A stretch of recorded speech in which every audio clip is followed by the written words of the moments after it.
que está acontecendo aqui no estado do Ceará que tantos policiais são vítimas aí da criminalidade? Olha, nós nesse caso em geral, nós não podemos separar nesse momento o que está ocorrendo com os policiais com o que está ocorrendo com o resto da população.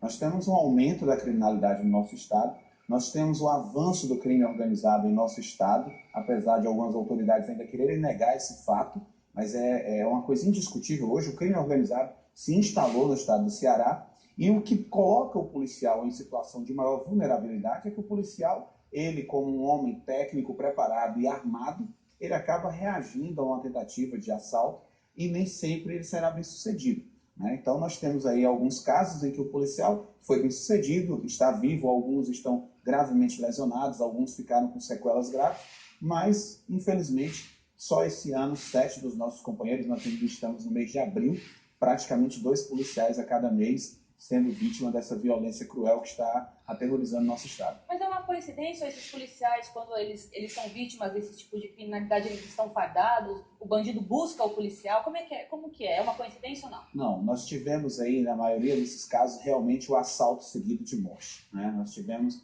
a tentativa de assalto, o policial reagindo, né? E aí na troca de tiros, na infelicidade e até muitas vezes na desvantagem numérica, porque o policial está sozinho, e aí tem 2 ou 3 bandidos. Em algumas dessas situações, o policial não visualizou o terceiro elemento e foi surpreendido, né, de forma covarde ali, traiçoeira.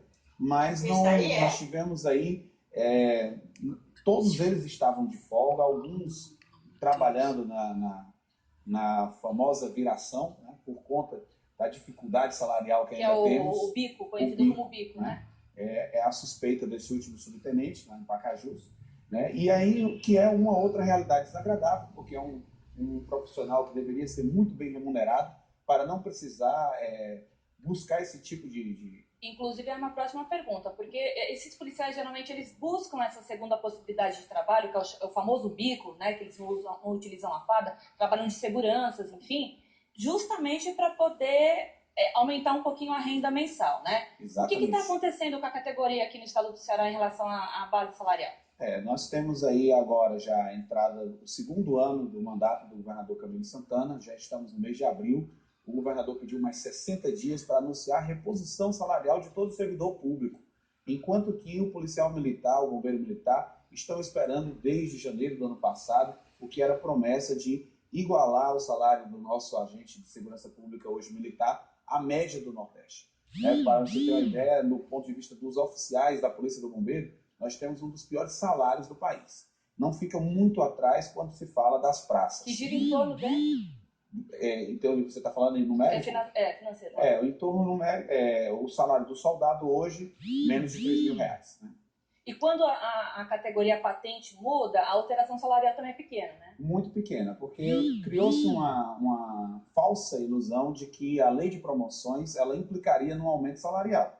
Né? Então você tem homens aí que ganharam um aumento de R$4 quando foram promovidos a terceiro sargento, depois de anos de espera. E alguns que foram promovidos a primeiro de cabo para sargento e receberam, aliás, de soldado para cabo, receberam R$80 de aumento. Nós não podemos considerar que houve aumento salarial nesse caso. O que houve realmente foi a promoção. É uma ascensão merecida, necessária, é direito do militar, estavam realmente travadas. Nesse aspecto, o governador tem todo o mérito de ter se sensibilizado a uma realidade de homens que estavam há 20 anos esperando uma promoção, mas nós não podemos tratar isso como remuneração, melhoria do aumento salarial, até porque ela não atinge a toda a instituição. Nós tivemos aí em torno de 50% das duas categorias promovidas, bombeiros e policiais. Apenas isso, não mais do que isso. Em torno de 50%. E esses outros 50% não tiveram nenhum reajuste até agora.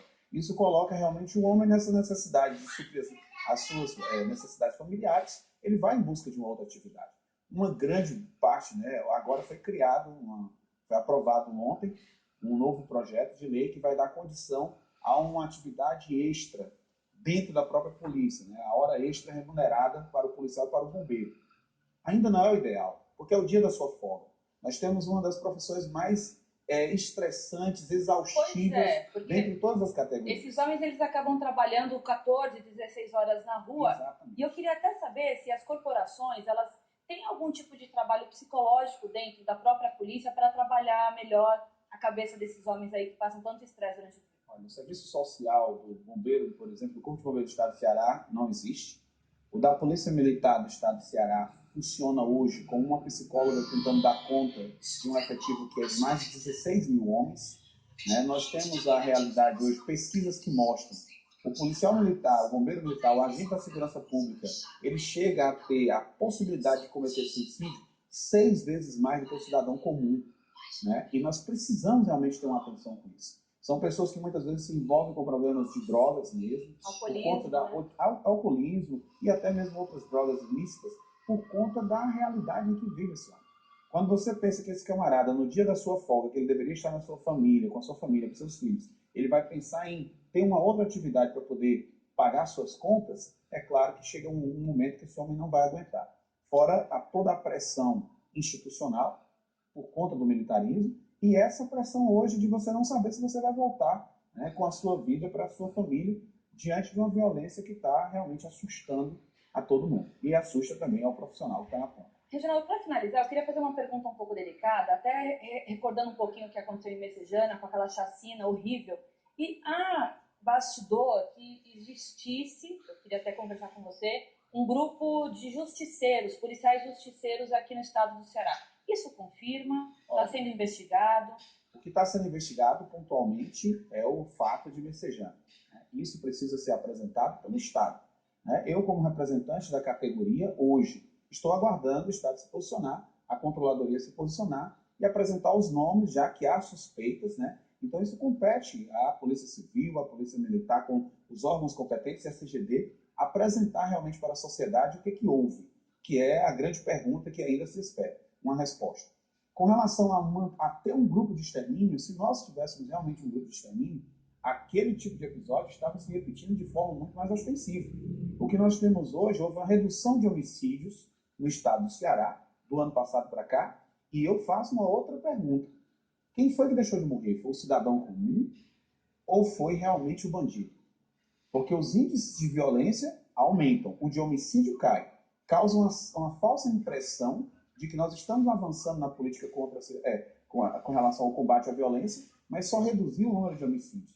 E aí se especula de um acordão entre as facções criminosas e deixa muito claro isso quando você vê que o número de homicídios de policiais aumentou consideravelmente, mas o número global de homicídios no nosso estado diminuiu. Então quem é que não está morrendo? Não está morrendo o bandido. Porque é esse homem que realmente, entre idade de 16 anos e 30 anos de idade, que mais morre, né? E ele parou de morrer porque eles entraram num pacto de paz dentro dessas comunidades e o policial, por reagir a ações criminosas, se tornou cada vez mais vulnerável. Estamos num momento delicado nessa questão desses grupos criminosos. Estamos tendo manifestação dos agentes socioeducadores, dos agentes penitenciários, rebeliões dentro dos presídios, guardas municipais querendo realmente trabalhar. A segurança pública do nosso estado realmente está pedindo socorro. Reginaldo, eu agradeço muito a tua participação aqui. É um assunto que renderia muito mais programa, mas a gente está com o tempo esgotado. Eu te aguardo numa outra oportunidade. Ok, a gente fica à disposição e agradece pelo espaço. Obrigada. Bom, eu vou